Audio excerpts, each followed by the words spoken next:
Step softly into another forgotten chapter of history. Welcome to the Midnight Archivist, where time slows down and the past begins to whisper. Hello history lovers, and welcome back to the channel. When you picture ancient Rome, what comes to mind? Majestic stone arches, the Colosseum perhaps, grand aqueducts stretching for miles. You're not wrong, but what if I told you that for centuries, the very lifelines of Rome, the structures that connected its burgeoning communities across the mighty Tiber River, were made of something much simpler, much humbler? I'm talking about wood. That's right. Long before the Romans became the undisputed masters of stone and concrete, they were expert carpenters.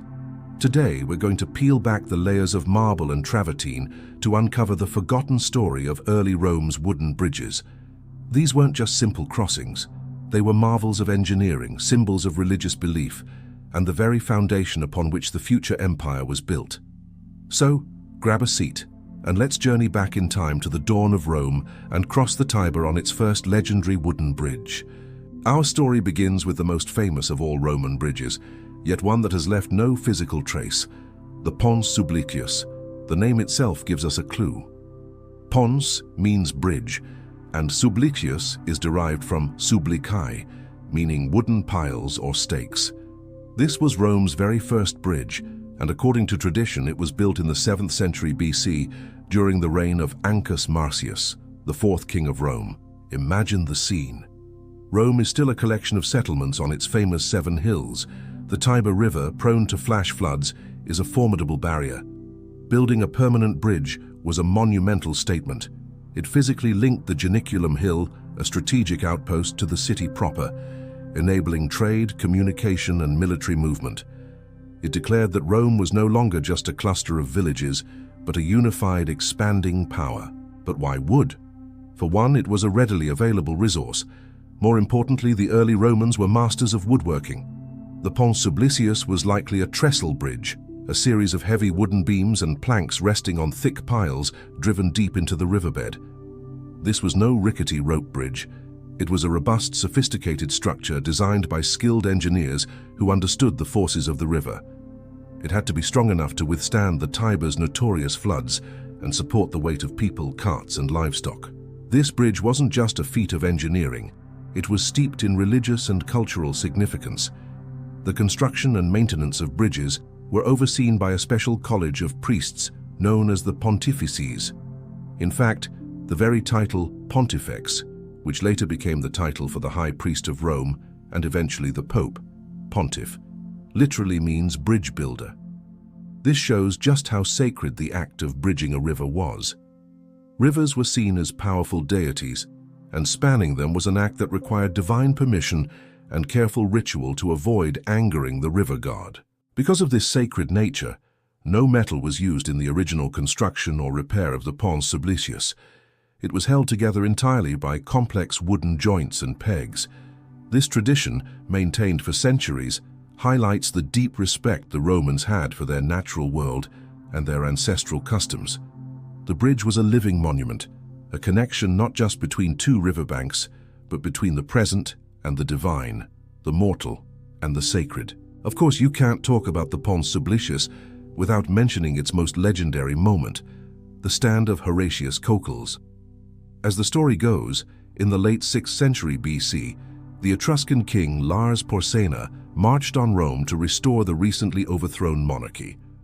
The Etruscan army was at the city gates, and their only way across the Tiber was the Pons Sublicius. As the Roman soldiers panicked and fled, one man, Horatius, along with 2 companions, made a heroic stand at the far end of the bridge. He held off the entire Etruscan army, a single man against a horde, while his fellow Romans frantically chopped the bridge down behind him. Just as the bridge was about to collapse, he sent his companions back to safety.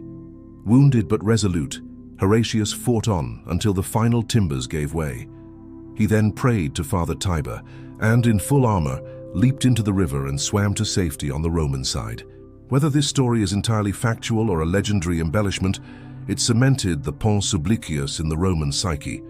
It became a powerful symbol of Roman courage, self-sacrifice, and civic duty, the idea that one citizen's bravery could save the entire state. The bridge was no longer just wood and piles. It was the embodiment of the Roman spirit. Throughout its history, the Pons Sublicius was destroyed and rebuilt several times, always out of wood, in honor of its sacred tradition. It was swept away by floods and possibly even dismantled deliberately in times of war, but each time, the Romans rebuilt it, a testament to its enduring importance. As Rome grew, so did its need for more and better crossings. While the Pons Sublicius remained a wooden sacred icon, other bridges began to appear. These later bridges started to incorporate stone, but often in a hybrid fashion. For example, a bridge might have stone piers or foundations, but the superstructure, the arches and the roadway, would still be made of wood. This was a practical evolution. Stone piers were more durable and resistant to the river's current and flood debris.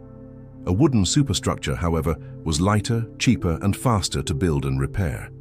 If a flood washed away the top part of the bridge, the expensive and labor-intensive stone piers would likely remain, making reconstruction much easier. This hybrid design represented a transitional phase, a brilliant combination of old techniques and new materials. It showcased Roman pragmatism at its finest. Use the best material for the job.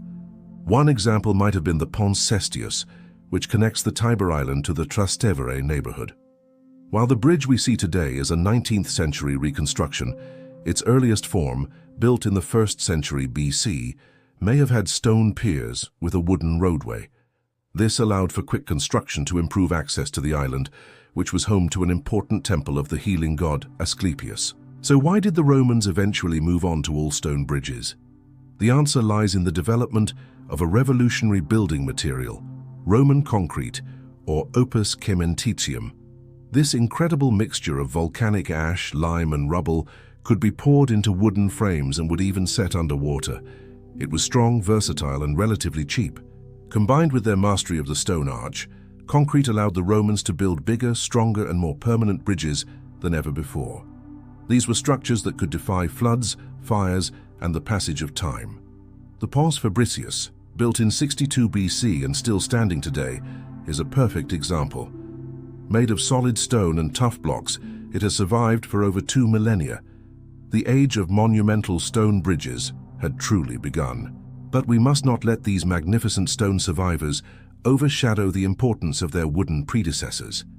For hundreds of years, it was wood that carried Rome. Wooden bridges facilitated the city's early growth, enabled its defense, and were woven into its very religious and cultural fabric. They were the proving grounds where Roman engineers honed their skills, learning to master the challenging environment of the Tiber. The lessons learned from building the Pons Sublicius and other wooden structures, about foundations, about river dynamics, about structural loads, were the essential first steps on the path to building the Colosseum and the Pantheon. The simple wooden bridge is the unsung hero of Roman engineering, the sturdy, humble foundation upon which an empire's greatness was built. So the next time you see an image of a majestic Roman aqueduct or a grand stone bridge, take a moment to remember its ancestors. Picture the Roman pontiffs performing their sacred rites, the legionaries marching across timber planks, and Horatius Cocles making his legendary stand. Remember the simple wooden bridges that first stitched the heart of Rome together and made everything that followed possible. Thank you so much for joining me on this journey into Rome's forgotten past. If you enjoyed this video and learned something new, please give it a thumbs up and consider subscribing to the channel for more deep dives into history. Let me know in the comments what other aspects of ancient engineering you'd like to explore. Until next time, stay curious.